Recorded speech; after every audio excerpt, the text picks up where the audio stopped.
Abhijit presented by Arhulia Recording Studio। मैया यशोदा है तो हर लाला करे गोकुल में गजबे के लीला, गोकुल में गजबे के लीला। मैया यशोदा है तो हर लाला करे गोकुल में गजबे के लीला। तो भेलई गोकुल में भर गाँव शोर, तो राधा घर घूसल माखन चोर। तो भेलई गोकुल में भर गाँव शोर, तो राधा घर घूसल माखन चोर। बोला बोला कृष्ण कन्हैया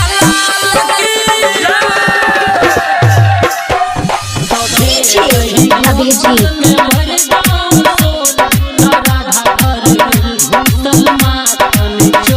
गोपी संग में रास रचाबै छै रे, यमुना तट पवन से बजाबै छै रे। गोपी संग में रास रचाबै छै रे, यमुना तट पवन से बजाबै छै रे।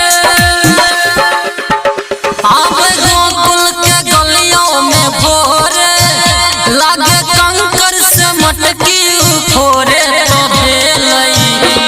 तो भेलई गोकुल में भर गाँव शोर, राधा घरे घूसल माखन चोर।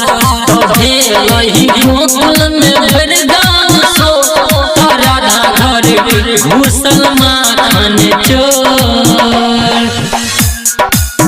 presented by Arhulia Recording Studio।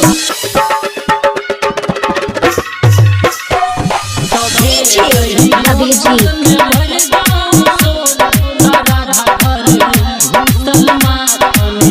Kanhaiya छाई तो बड़ी नाटक, काल्हुए से केने छैरा घास कटब।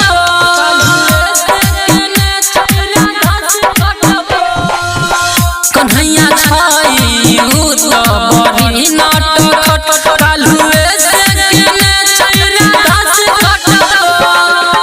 सिकंदर सुमन नीतीश निराला, अनिल शिव शंकर केलकई हाला। तो